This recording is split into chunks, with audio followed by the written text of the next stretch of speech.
অনেকদিন পর রেকর্ডিংয়ে বসেছি, সব ঠিকঠাক হচ্ছে। ক্যামেরা তো ঠিক আছে, সাউন্ড ঠিক আছে। হ্যালো হ্যালো হ্যালো,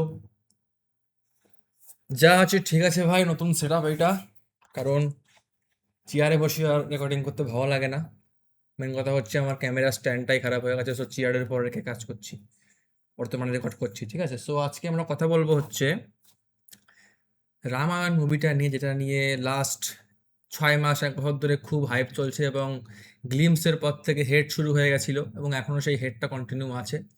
অবশ্য ট্রেলারের ভিএফএক্স সিজিআই দেখার পরে অনেকটা কমেছে, মিউজিকটা ভালো অনেকটা কমেছে, ইয়াশকে খুব ভালো লাগছে, এটা দেখে অনেকটা হেড কমেছে। বাট এখনও আমাদের ভারতীয় লোকেদের মধ্যে মতোই অনেকে, মানে ভারতের মধ্যেই বেশিরভাগ লোকে, বাইরে তো অডিয়েন্স, বাইরের অডিয়েন্সের তো রিয়াকশন অনেক ভালোই। মানে আমি দেখলাম Indonesia, American audience, German audience, Russian অডিয়েন্সের রিয়াকশানটা অনেক পজিটিভ।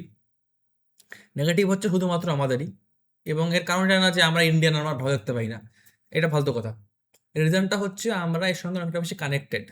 সেম মনে করে দেখো, ওডিসির সময় আমাদের কোনো যায় আসেনি, কিন্তু আমেরিকান গ্রিকদের খুব যায় আসছে, কারণ কারণ ওইটা হচ্ছে ওদের স্টোরি।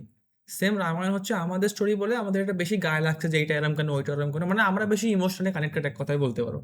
ঠিক আছে, তো মেন কথাটা হচ্ছে যে আজকের এই ভিডিওটা বানাচ্ছি তার কারণে যে অনেক কিছু হেট এমন হয় যেগুলো হচ্ছে আননেসারি হেট, মানে বেকার হেট এগুলো। আমি সেগুলোকেই আজকে অ্যাড্রেস করবো, এবং আমার মনে হয় যে এই সিনেমাটা একমাত্র সিনেমা যেটা নেক্সট 10 বছর ধরেও আমি বলছি, মানে 2030 26 36 অব্দি ধরেও বলছি, এই স্কেলের সিনেমা না সহজে ইন্ডিয়াতে হবে না। স্কেলের পর শুধু বাজেটটা বলছি না, স্কেলের পর শুধু বাজেটটাই ভিএফএক্সই বলছি না আমি, মানে এরা প্রাইম ফোকাস স্টুডিও বা ডিনেক, এরা না যেই স্কেল সিনেমাটাকে শ্যুট করেছে, এরা সেই স্কেলে রিলিজও করতে পারছে। কারণ তুমি দেখছোই মনে হয় 59,000 স্ক্রিন কি 50,000 স্ক্রিনে ওয়ার্ল্ড ওয়াইড বেরোচ্ছে, মানে পুরো পৃথিবীতে অলমোস্ট 60,000 থিয়েটারে এই সিনেমাটা বেরোচ্ছে, যেটা কিন্তু অ্যাভাতার এন্ড গেমের লেভেলের স্ক্রিন কাউন্ট, ডিউন ফিউন থেকে বেশি স্ক্রিন কাউন্ট, অলমোস্ট ডবল বলতে পারো। তো এই সিনেমাটার বানানোই বড় লেভেলে, প্লাস বেরোচ্ছেও বড় লেভেলে, এটা হচ্ছে বিশাল বড় পজিটিভ। নাহলে কি হয় যে ইন্ডিয়াতে বেরোয়, ইন্ডিয়াতে 400-500-600 কোটি কামায়, পরে বিদেশে বেরোয়, ওখানে 100-200 কোটি টাকা কামায়, বা 1,000-1,200 কোটি টাকার কালেকশন হলো। ওতে তো এই সিনেমার কোনো লাভ হবে না, কারণ এই সিনেমার বাজেটটাই 4,000 কোটি টাকা প্রথমেই অ্যানাউন্স করা হয়েছে। তো প্রথম যেই এসব তো বেরোলো যে আমি কেন সাপোর্ট করতে সিনেমাটাকে, এবং আমার মনে হয় যারা ডিজার্ভ করে, এদের ইন্টেন্ট ভালো, মন ঠিক জায়গায় আছে, শুধু মালটাকে ভালো করে বানিয়ে ওভারঅল লোকদেরকে ফিদা করতে হবে, এটা মেন কথা। তো কথা ঘুরিয়ে ফিরে না বলবো, আমি কটা পয়েন্ট লিখেছি, সেই পয়েন্ট অনুযায়ী আমি তোমাদের ব্যাক টু ব্যাক জানাবো যে আমার কি কি সিনেমা নিয়ে যে ফালতু হেড চলছে, এটা নিয়ে আমার কি মতামত। ঠিক আছে, চো প্রথম যেটা চলছে যে এই সিনেমাটার বাজেট 4,000 কোটি না। ঠিক আছে, এই সিনেমা 400-500 কোটি টাকা দিয়ে বানিয়েছে, বানিয়ে 4,000 কোটি টাকা, এটা একটা গিমিক, একটা মার্কেটিং গিমিক বা একটা মানি লন্ডারিং স্কিম, যে যা বলে খুশি বলছে। তো আমার মনে হয় যে হ্যাঁ, এই সিনেমাটা পেছনে 4,000 কোটি টাকা গেছে। 4,000 কোটি বলতে 400-500 মিলিয়নের মতো হচ্ছে। ঠিক আছে, তো আমি কেন বলছি, কারণ 4,000 কোটি দুটো সিনেমা মিলিয়ে বলা হয়েছে। যখন একটা সিনেমা বাজেট ঠিক হয় না, সিনেমাটা বাজেট অ্যাক্টারদের দিয়েও হয়। একটা সিনেমাটা বাজেট ধরো 4,000 কোটি বলছে, এর মধ্যে মিউজিক প্রডিউসারের টাকা আছে, স্টান্ট ডাইরেক্টরের টাকা আছে, অ্যাক্টারদের টাকা আছে। অ্যাক্টাররা তো অনেক টাকা নেয়, সবাই সবাই জানি একটা ইন্টার অ্যাক্টারদের প্রচুর টাকা নেয়, সেইটা আছে। তারপর তোমার সিজিআই ভিএফএক্স তো আছেই, তার মার্কেটিং আছে, সমস্ত কিছু দিয়ে দুটো পার্ট মিলে 4,000 কোটি টাকা বলা হয়েছে। ঠিক আছে, কিন্তু ভারতীয়দের মতে, বুদ্ধিমান ভারতীয়দের মতে 4,000 কোটি পুরোই ভিএফএক্সে গেছে। ঠিক আছে, এই জন্য এইটা ভালো না, এটা খারাপ, এটা খারাপ, ওটা ভালো না, ওটা ভালো, এটা খারাপ, এটা হচ্ছে। আমার কেন মনে হয় 4,000 কোটি দুটো পার্টের পাশে, সেটা বলি। ঠিক আছে, ফার্স্ট পার্টে যতটা আমরা রামায়ণ জানি, ফার্স্ট পার্টে সেরকম কিছুই ভিএফএক্স হেভি সিন নেই। বাল কান্ডে কিছু সিন আছে, তোমার জটায়ুর ভিএফএক্স এরাভাতকে না দেখাচ্ছে তাই, নাহলে নর্মাল রামায়ণে ওটাও থাকে না। এরাভাতকে দেখাচ্ছে বলে এরাভাতটাকে না ইনক্লুড করে ভিএফএক্সটা আমরা দেখতে, আপাতত ট্রেলারে আমরা দেখতে, মুভিতে অনেক কিছু হবে। কিন্তু 4,000 কোটির মধ্যে আমার যতদূর মনে হচ্ছে 1,000 থেকে 1,500 কোটি টাকা গেছে এই সিনেমাটাতে ফার্স্ট পার্টে। ঠিক আছে, তাও অনেকে বলতে পারে না, তাও যায়নি। ভাই হিসেব করো, 700 কোটি বাজার ছিল তোমার আদিপুরুষ, আদিপুরুষকে বাদ দাও, বাথরুমে ফেলে দাও। 700 বাজে তোমার কালকির, এবং 550-600 কোটি বাজার ছিল ট্রিপল আর।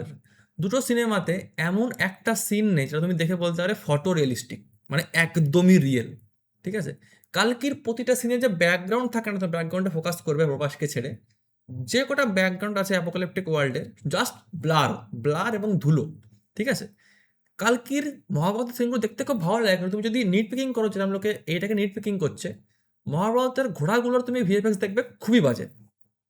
কিন্তু দেখানোর যে স্টাইলটা ভালো বলে আমরা ওটাকে মাইন্ড করিনি, এবং বাজেট নিয়ে অত খেলা হয়নি বলে মাইন্ড করিনি। এবং ওটাও ডিনেগি বানিয়েছে 700 কোটিতে। ট্রিপল আরে তোমাকে এক্সাম্পলটা দিই, ট্রিপল 600 কোটি টাকা বাজেট ছিল ট্রিপল আরের, আজামলের মুভি ছিল, তাও যে কটা অ্যানিমালের ভিএফএক্স ছিল একটাকে ওরা একদমই পারফেক্ট করতে পারেনি, মানে একদম হলিউড লেভেল নেল করতে পারেনি। মানে 600 কোটি বাজেট নিয়েও এরা একটা অ্যানিমালকে নেল করতে পারেনি। সেইখানে এরা, আমি যদি 1500 কোটি বাজেট ধরি আমার হিসেবে, দুটো অ্যানিমালকে এরা পুরো ফটোরিস্টিক বানিয়েছে, তাও কোনো নর্মাল অ্যানিমাল না, মিথিক্যাল অ্যানিমাল। জটায়ু তুমি ধরে নাও, ঐরাভাতকে ধরে নাও, ওগুলো কিন্তু নর্মাল অ্যানিমালও না, god level animal, cosmic animal, তা ওদেরকে কিন্তু খুবই ভালো করে ফটোরিস্টিক করে একদম রিয়েল বানিয়ে দিয়েছে। এটা কিন্তু অত কম বাজেটে সম্ভব না। এবং এটা আমরা আপাতত দেখেছি, মুভিতে তো আরও কিছু থাকবে, ঠিক আছে? তো আমি এটা, আমার মনে হচ্ছে যে বাজেট জাস্টিফাইড আছে, এবং বাকি যেই 2500 কোটি টাকা আছে সেটা সেকেন্ড পার্টে যাবে। কেন কেন সেকেন্ড পার্টে বলতে পারো, কেন সেকেন্ড পার্টে তোকে বেশি যাবে? কারণ ভাই সেকেন্ড পার্টে মানুষ সেনা আসবে, সেকেন্ড পার্টের সমস্ত ওয়ার সিকোয়েন্স, সেকেন্ড পার্টে কুম্ভকরণ, তো সেখানে তো সবাইকে খরচাটা বেশি হবে, তাই না? অনেকে আবার এখানে বুদ্ধিমানরা আছে, মহাবুদ্ধিমানরা আছে, যার সাথে কম্পেয়ার করছে কান্তারার একটা ডেমানসিনের, ঠিক আছে? তারপরে তোমার আরও যে একটা মুভি থাকে না, যে একটা দুটো, তাও কেসটা কি না, কোনো মুভিতে ধরো একটা একটা মুভি তার বাড়ে 200 কোটি টাকা, একটা মুভি বাড়ে 2000 কোটি টাকা। এর পার্থক্যটা কি বলতো? এই মুভিতে যেটা পার্ট ওয়ানে, যেটা প্রথম মুভি আমার 200 কোটি টাকা বাজেট, এর মধ্যে পুরো স্টোরিতে একটাই কোনো মিথিক্যাল বা সিজিআই ক্যারেক্টার আছে, ধরো তোমার কান্তারা যেমন, বা হলিউডের হেল বয় যেমন, যেখানে একটাই একটা ভিএফএক্স ওয়ালা ক্যারেক্টার, তাকে তো আমি ইজিলি নেল করে দেবো না। তুমি ধরে নাও গডজিলা, অনেকে বলবে গডজিলা সিনেমা বাজেট তো এর থেকে কম। আরে ভাই, গডজিলাতে একটাই ক্রিয়েচারকে তোমাদের ভিএফএক্সে বানাতে হচ্ছে, একটাইকে, তোমার ওর উপরই পুরো ফোকাস, একে আমি পুরো পারফেক্ট, বাকি তোমার তো হিউম্যানরা, বাকি তো হিউম্যান সব সেটা সেটা হয়ে যাচ্ছে। কিন্তু রামায়ণের কেসটা হচ্ছে, রামায়ণে অনেকগুলো অ্যানিমাল ক্রিয়েচার, গডদের পাওয়ার, বুঝতে পারছি বলছি, কসমিক লেভেলের জায়গা দেখাচ্ছে, এখানে বিষ্ণুকে দেখাচ্ছে, কিন্তু পুরো কসমিক, পুরো সেলেস্টিয়াল টাইপের ব্যাপার ওইটা। তো রামায়ণের দেখ ভিএফএক্স যেখানে যাচ্ছে না, ডিপার্টমেন্টগুলো অনেক, ঠিক আছে? তো এই জন্যই এই 2000 কোটি টাকা না, 2000 কোটি যে বাজেটটা এদের, এক্সাম্পলটা আমরা নিয়েছি, 1000 কোটি বাজেট এক্সাম্পলটা নিয়েছি, ওইটা অনেক দিকে ছড়াচ্ছে, ঠিক আছে? এই জন্য তুমি দেখছো যেগুলো মেন ক্রিয়েচার, জটায়ু, এরাভাস, এদেরকে খুব পারফেক্ট করেছে। আবার যারা বালকান্ডের যেগুলো নর্মাল ডিমান, ওদের কিন্তু সেরাম, এরা মাথা কাটিয়ে সেরাম পারফেক্ট করতে যায়নি, কারণ করবেও না, সাইনকে আবার করবেও না। তুমি তো মুভি বানাচ্ছ কংকে নিয়ে, তুমি কংকেই তো সিরিজেতে পারফেক্ট করবে আগে না, তারপর তুমি ছোটোখাটো ওই যে ভিলেন যেগুলো থাকে কংয়ের, ওগুলোকে তুমি পারফেক্ট করবে। হ্যাঁ, তুমি যদি সবাইকে খাবো, সবাইকে আমি একই লেভেলে পারফেক্ট বানাবো, সম্ভব না। 1,00,000 কোটি টাকা বাজার দিয়েও তুমি বানাতে পারবে না, প্রতিটা জিনিস পারফেক্ট সম্ভবই না, এটা সিনেমার সিস্টেম। তো লোকে এক্সাম্পল দেয় এন্ড গেমের, তার মনে হয় এন্ড গেমের প্রতিটা সিন ভিএফএক্স যাইতে খুব পারফেক্ট। আমি তো পয়েন্ট করে বলে দেবো যে এখানে ফেক, এখানে ফেক, এখানে ফেক। কিন্তু দেখবে তুমি থ্যানোসকে তুমি কোথায় ফেক বলতে পারবে না, কারণ থ্যানোস এন্ড গেমের মেন ক্যারেক্টার, ইনফিনিটি ওয়ারের মেন ক্যারেক্টার, তাই না? এবার তুমি দেখবে ইনফিনিটি ওয়ারে যে ফাইট থাকে ওয়াকান্ডাতে, থানোসের যে ব্ল্যাক অর্ডার টিমটা পুরো সিজিআই টিম, ওদের কেউ রিয়েল অ্যাক্টার নেই ওখানে। ব্ল্যাক অর্ডার যে পুরো ফ্যামিলি থাকে থ্যানোসের, তুমি ইজিলি স্পটেবল যে এটা সিজিআই ক্যারেক্টার। কিন্তু থ্যানোসকে দেখে তুমি বুঝতে পারবে না থ্যানোস তোমার রিয়েলি মনে হবে, কারণ থ্যানোস মেন। এই ক্ষেত্রে কুম্ভকরণকে ওরা ভালো পরে করে দেবে, ঠিক আছে? তোমার জটায়ু এবং এরাভাত দেখেছি আমরা, এই দুটো মেন, এদেরকে মেন খরচা করা, ঠিক আছে? তো বালকান্ডের মাস্টার সেরা মেন, একটু কম খরচা করে লিমিটের মধ্যে বানানো। তুমি যদি এরকম এক্সপেক্ট করো, তুমি অ্যাভাতারেও অনেক সিন পেয়ে যাবে যে এটা পারফেক্ট না, এটা পারফেক্ট না, এটা পারফেক্ট না। কিন্তু অ্যাভাতারের মেন কারা, ওদেরকে দেখো তুমি পারফেক্টই বানিয়েছে। কি বললাম কেসটা বুঝতে পারছো? তো 4,000 কোটি বাজারটাকে, ওটা ভাবলে আমার 4,000 কোটি সব কিছু পারফেক্ট হবে, পসিবল না ওরম। 4,000 কোটি বাজেটে ডিউন বানানো সোজা। আমি তোমায় এখনো বলছি, ডিউন অন পেপারে, ওডিসি অন পেপারে, কং, গডজিলা অন পেপারে বানানো খুবই সোজা, কম্প্যাক্ট টু রামায়ণ। রামায়ণে কি আছে, হিউম্যান ক্যারেক্টাররাও আছে, তার সঙ্গে গডরাও আছে, গডদের পাওয়ার তুমি দেখাচ্ছ, ওদের কসমিক লেভেলের পাওয়ার, দেশে পাওয়ার না, ওরা মার্চ এসে একদম মানে তুফান উঠে যাচ্ছে। তার সঙ্গেই নর্মাল ক্রিয়েচারও আছে, মানে মিথিক্যাল ক্রিয়েচাররাও আছে, কসমিক লেভেলের জিনিসও আছে, এবং আরও কত কিছু যেগুলো আমরা দেখিনি এখন। তার সঙ্গে একটা একটা যেটা তোমার ওই যে রাবণ যে থেকে উড়ছে, যেটা ঘুরছে, ওরকম কোনো যন্ত্রও আছে, ঠিক আছে? আরও কত কিছু তোমরা জানো, তো কত কিছু মানে পরে থাকবে স্টোরি, যেগুলো এখন কিছু সমুদ্রদেব, হনুমানজি এই পর্বত তুলবে, এই সবে তো ভাই মেন খরচা না। তোমরা কি চাইছো যে এইসবে খরচা না করে ওরা নর্মাল বালকান্ডের একটা নর্মাল মাস্টারকে বেশি পরীক্ষা দিয়ে করুক? ওরা সম্ভব না। একটা বাজেটটাকে যখন ভাগ করা হয় চারিদিকে বুদ্ধি করে ভাগ করা হয় যে এইটা ইম্পর্টেন্ট, এইটা ইম্পর্টেন্ট, এখানে বেশি বাজেট, বেশি বেশি বাজেট দাও, এটা কম ইম্পর্টেন্ট, এখানে কম বাজেট দাও, সেম। ঠিক আছে তো? তো এটা ছিল ভিএফএক্স ডিজাইন নিয়ে ব্যাপারটা বুঝলাম তোমাদের টাকাটা যাচ্ছে কোথায় এবং কেন টাকাটা জাস্টিফাইড। এই যে 50,000 স্ক্রিনে যে বেরোচ্ছে বিদেশে, এটা এটা করতেও টাকা লাগে, ফ্রিতে কিছু হয় না। এটা ইয়ার কি না, শাহরুখ খানের মুভি পর্যন্ত ওয়ার্ল্ড ওয়াইডে মনে হয় 6-7,000 সিনেমা হলে বেরোয়, এটা খুবই কম। শাহরুখ খানের মতো স্টার, যাকে গ্লোবাল স্টার বলি আমরা ভারতীয়রা, তা সত্ত্বেও অত কম স্ক্রিনে বেরোয়। সেখানে রামায়ণ অলরেডি 50,000 বেরোচ্ছে, পরে ভালো হলে আরও বেড়ে যাবে। কি বললাম কেসটা বুঝছো? তো এরপরে কথা বলি আমরা যে রণবীর কাপুরকে মানাচ্ছে না, সাই পল্লবীকে মানাচ্ছে, এসব নিয়ে বলি। তবে আমার মতামত হচ্ছে রণবীর কাপুর অ্যাক্টার খুব ভালো, প্রচণ্ড ভালো অ্যাক্টার, অ্যাক্টিং নিয়ে কোনো সন্দেহ নেই। কিন্তু হ্যাঁ, ওর এজ যেটা হয়েছে 40+, সেইটা বর্তমানে রাম প্লে করার জন্য একটু ওল্ড। ঠিক আছে, কিন্তু আমাদের এটাও বুঝতে হবে যে 4,000 কোটির বাজার যখন আমি লাগাচ্ছি, আমার ভাই একটা স্টার লাগবে যাকে আমি পোস্টার লাগাতে পারবো, যাকে আমি লোককে বেচতে পারবো। অনেকে বলবে কি না, রামকে তো, ভগবান রামকে তো কোনো অ্যাক্টারের প্রয়োজন নেই। ওরাম বলতে খুব ভালো লাগে, কিন্তু অন পেপার, অন গ্রাউন্ডে সেটা সম্ভব হয় না।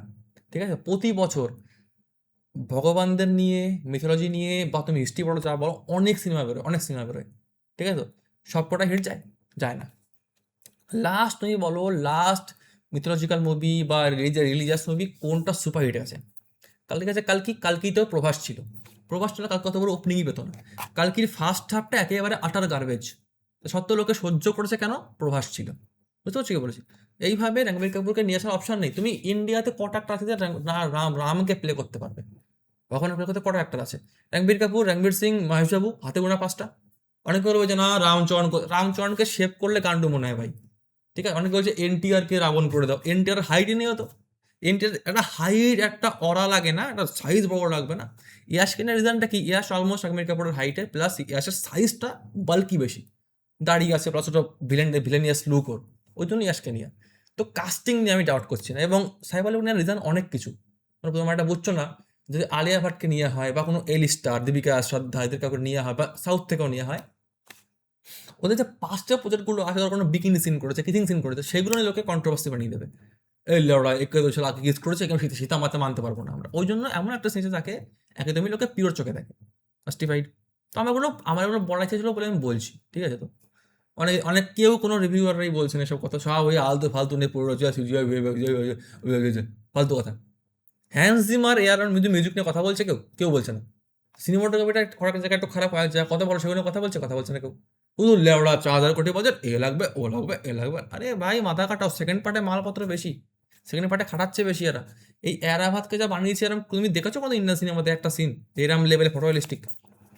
লোক হচ্ছে, ইন্ডিয়ান লোক হচ্ছে কাকড়ার মতো, একটা লোকে বেরোচ্ছে, ওকে ট্রেন নিচে নামাচ্ছে, আর কিছু না। এই সিনেমাটা আমাদের সাপোর্ট ডিজার্ভ করে আমার যা মনে হয়। ঠিক আছে, বাকি তোমাদের মতামত ভাই, আমি তো সব পয়েন্ট না দেখে মুখস্থ মেরে সব বলে দিই। ঠিক আছে, সো হ্যাঁ ভাই লোক, তো এটা ছিল মতামত আমার আপাতত সিজিআই ভিএফএক্স নিয়ে। আর কি বলা যায়, আর কি বলা যায়, আর কি বলা যায়? তোমরা জানো তোমরা কেমন আছো? কি বলা যায়? ভাবছি ভাবছি ভাবছি।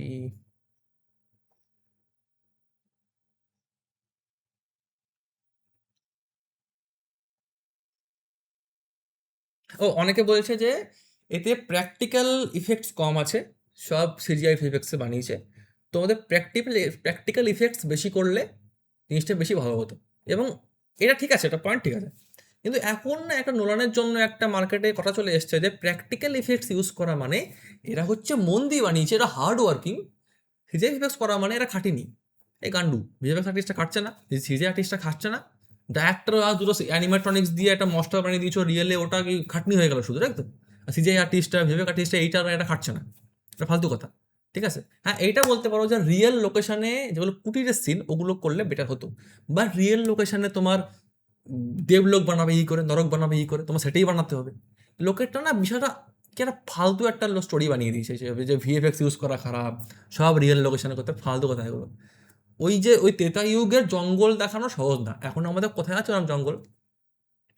ইন্ডিয়ার কোন জায়গায় ওই ত্রেতা যুগের মতো বড় বড় গাছ জঙ্গল আছে? হ্যাঁ, রিয়েল লোকেশনে গেলে কি হতো, ওই রেফারেন্স নিয়ে নিয়ে মালটাকে আরো ভালো করা হতো। ওটা করিনি ওরা, তার কারণটা কি? ডিনেক। ডিনেক ডিনেক কেন বললাম? দেখো, একটা মুভির পেছনে একজনই লিড থাকে, যতই তুমি ডাইরেক্টর দাও, প্রডিউসার দাও, লিড আলটিমেটলি একজনই হয়। মার্ভেলের মুভিতে যত বড় ডাইরেক্টর আসুক, কেভিন ফাইগি লিড। রুসো ব্রাদার্স, যদি আমি রুসো ব্রাদার্সকে সামান্য বাদ দিই, যে ওরা একমাত্র $1 billion movie back to back দিয়েছে বলে ওদেরকে একটু ছাড় দেওয়া হয় মনে হয়, কিন্তু আলটিমেটলি মার্ভেলের যা হয় এটা কেভিন ফাইগির ডিসিশন। ঠিক আছে, এইখানে ডাইরেক্টর দেশ তিওয়ারি হোক, রণবীর কাপুর রাম হোক, রাবণ ইয়াশ হোক, কিন্তু যেহেতু ওটা ডি নেগের মুভি, ওদের ফোটে কি, ওদের ফোটে ভিএফএক্স। তো ওরা ভিএফএক্সটাকেই শোকেস করবে। ঠিক আছে, তো ওরা ভিএফএক্সটাকেই লোককে দেখাবে, ওদের একটা শরীর বানাবে, একটা পোর্টফোলিও অ্যাড করছে ওরা সিনেমাটাকে, যে আমাদের সিনেমা ভাই, আমরা কোয়ালিটিটাকে দিয়েছি। বললাম কাছে, বুঝতে পারছো? তো যেহেতু ডিনেক বানিয়েছে, ওই জন্য ভিএফএক্সটা হেভি হবেই। জেমস ক্যামেরন বানাতেও ভিএফএক্স হেভি হতো, নোলান বানালে হয়তো রিয়েলিস্টিক সিনেমা হতো। কিন্তু কেসটা কি জানো, ইন্ডিয়ান লোকেরা অনেক কিছু বলে, মানে না কিছু। তোমাকে লিখে নিতে পারি, যদি রামায়ণের ট্রিটমেন্ট ওডিসির মতো হতো, রামায়ণ হিটই হবে না, চলবেই না, এত হাইপ হতোই না। রামায়ণ ট্রিটমেন্টে এত ভিএফএক্স হেভি করার কারণেই এরম লেভেলে হাইপ ওয়ার্ল্ড ওয়াইডে চলছে। ঠিক আছে, আমি কেন বলছি এটা দেখো, ওই রিয়েলিস্টিক সিনেমা না দেখে মনে হয় বানানো খুব সোজা। এই নোলান যেটা করছে, ডেনি ভেলনাভ যেটা করছে ডিউন নিয়ে, ঠিক আছে, যেগুলো রিয়েলিস্টিক স্কাইফাই, রিয়েলিস্টিক ফ্যান্টাসি, যে ফ্যান্টাসির মধ্যে রিয়েলিজম পাচ্ছি আমরা, যেরকম তোমার বানানো ছিল গেম অফ থ্রোনস, সেম স্টাইলে, রিয়েলিস্টিক কিন্তু ভাই এটা ফ্যান্টাসি, রিয়েলিস্টিক কিন্তু স্কাইফাই। ওগুলো দেখতে খুবই সোজা লাগে, যে হ্যাঁ এরকম করলে তো খুবই খরচা কমে হবে, খুব সহজে হয়ে যাবে। ওটাকে দিয়েই অডিয়েন্সকে রিটেনশন করে রাখা, অডিয়েন্সকে এঙ্গেজ করে রাখা বিশাল টাফ। ভিএফএক্স হেভি হলে, সিজাই হেভি হলে, যেমন অবতার, স্টোরি কিছু লেওড়া নেই, মুভি তাও কামাচ্ছে। কেন কামাচ্ছে? কারণ লোকে ভিএফএক্স থেকে পাগল হয়ে যাচ্ছে, তাই না? রিয়েলিস্টিক অবতার জীবনে চলবে না। ঠিক আছে, realistic planet of the apes জীবনে চলবে না। রিয়েলিস্টিক, উল্টো বলছে, কি বলছে ভাই, realistic planet of the apes, আরে ধুর লেওড়া, realistic Avatar, realistic pirates of Caribbean, realistic star wars জীবনে হিট হবে না। কারণ ওদের ম্যাটেরিয়ালটা, রাইটাররা অতটা স্ট্রংই না যে ওটাকে রিয়েলিস্টিক করে এঙ্গেজ করে রাখতে পারবে। ওগুলো কমার্শিয়াল সিনেমা। ঠিক আছে, তো যেগুলো hyper commercial cinema, pirates of Caribbean, মার্ভেলের মুভি, ডিসির মুভি, এইগুলোকে রিয়েলিস্টিক বানালে হিট হবে না। ঠিক আছে, তো একটা দুটো হতে পারে ব্যতিক্রম, ব্যাটম্যানের দি ব্যাটম্যান, দি ডার্ক নাইট, এগুলো হিট হতে পারে, খুব ব্যতিক্রম, তাও কারণ ডাইরেক্টর খুব ভালো। ঠিক আছে, তো তো ওই জন্য ব্যাপারটা হচ্ছে ওইটা। রামায়ণের সোর্স ম্যাটেরিয়াল অনেক ভালো, কিন্তু রামায়ণকে তুমি অন পেপার লিখতেই পারবে না রিয়েলিস্টিক, লিখতেই পারবে না। কি করে লিখবে এরাবাদ যে হাতি দুটো ডানা নিয়ে উড়ছে? ও তো বুকে বুকে তোমার 3টে মাথা থাকে মনে হয়, একটা ব্রহ্মা থাকবে, ব্রহ্মাদেব থাকবে, ব্রহ্মাদেবের 3টে মাথা, তুমি কি করে রিয়েলিস্টিক বানাবে? সম্ভবই না। ওই জন্য কি বলতো, যদি এবার এরম হতো যে ওরা রিয়েল লোকেশন ইউজ করতো, যে আসল সেটগুলোতে, বা তোমার সেট সেট তো রিয়েলি, যে কুটিরের সেম রিয়েল লোকেশন ইউজ করতো, জঙ্গল ইউজ করতো, তাহলে কি হতো, ওইগুলো থেকে খুবই রিয়েলিস্টিক মনে হতো। তো তার কম্পারিজনে দেবলোক নরকটা একটু কমা লাগতো। তো আমার মনে হয় যে এটা একটা জাস্টিফাইড সিকোয়েন্স। হ্যাঁ, রিয়েলিস্টিক করা যেত, কুটিরের সিনগুলো যেগুলো ওরা জামা প্যান্ট পরে, ওগুলো খুবই একটু আর্টিফিশিয়াল লাগছে, মানছি, লাইটিংটা ভালো না, ঠিক হয়ে যেত। কিন্তু হ্যাঁ, ওর রিজন আছে একটা, যারা কেন করেছে।